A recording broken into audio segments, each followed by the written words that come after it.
So out on outreach, and we've had to pick up a relative who has a mobile phone so they can guide us to this grandmother's house. And sadly they have a special needs girl, I believe they said, who has hydrocephalus, and the father has died and the mother has abandoned her prior to the father's death, and no one knows where she is for a very long time. There are cultural problems obviously with having a special needs child here, and not everyone is strong enough to deal with them, unfortunately.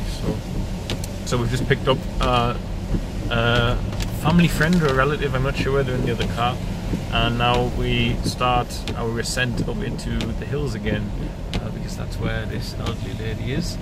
And in this weather, from what I've heard, then she's going to need a lot of help. I've got a bit more power than I did the other day at least. So let's see how it goes.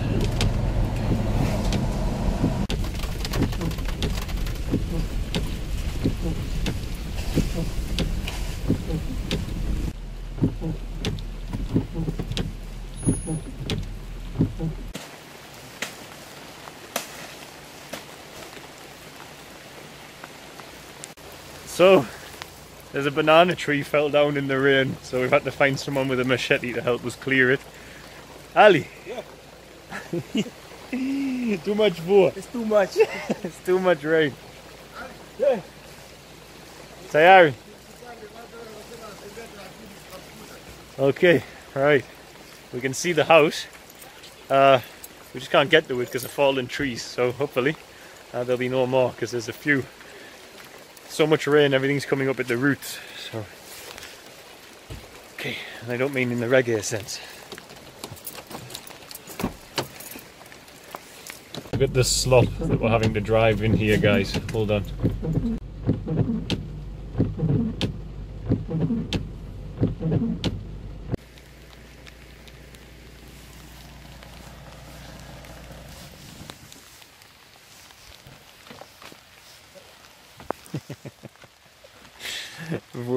I don't know, but something is very wrong with our camera. The camera? Yeah.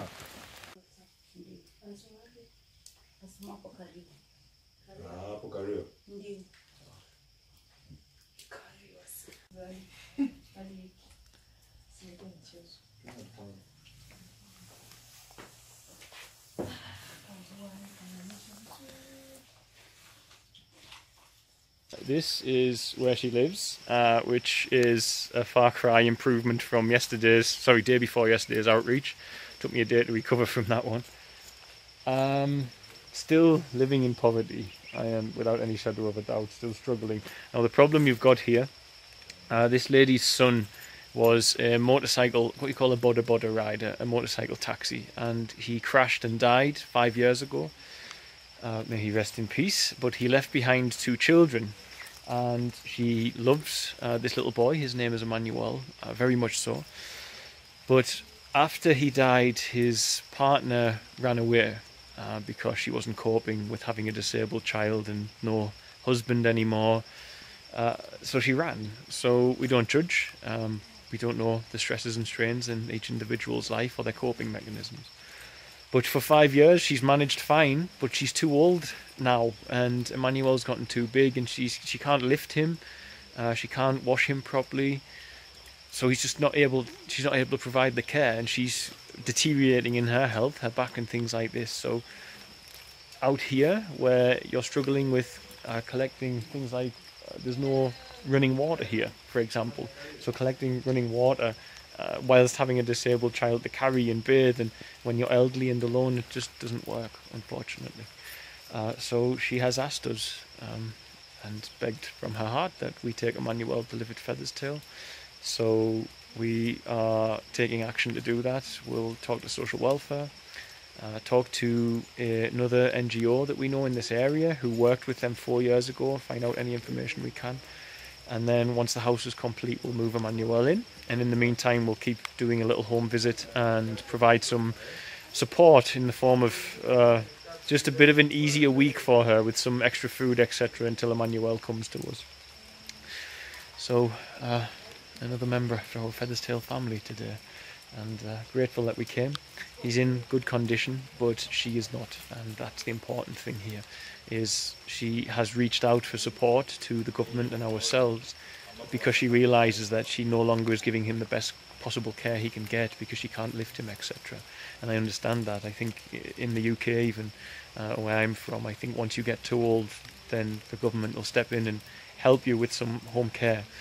So that obviously doesn't exist here, but we do. So we'll step in and provide a little home care, but then bring Emmanuel to us and make sure she always has full access in the form of bus fare or transport from us to visit him whenever she likes.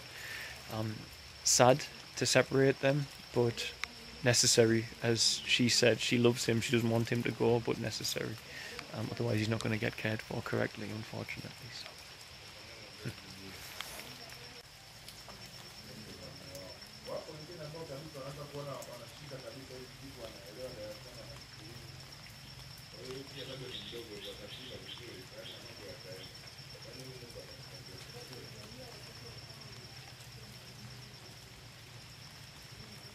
We're videoing Ali in the hope that he falls over for YouTube.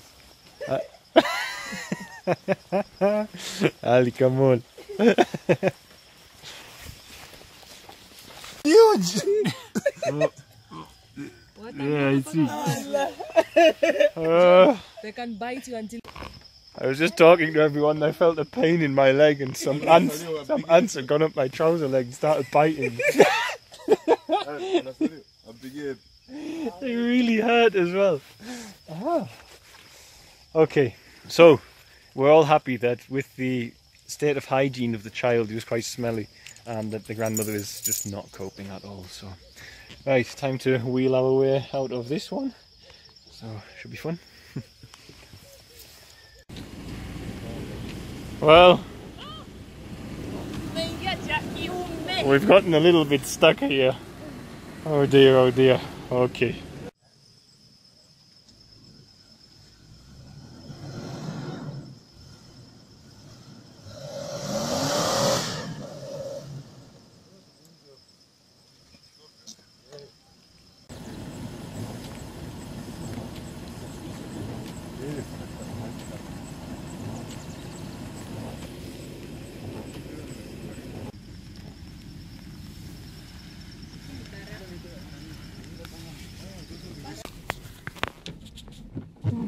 God has his timing for sending us children on outreach as this weather begins.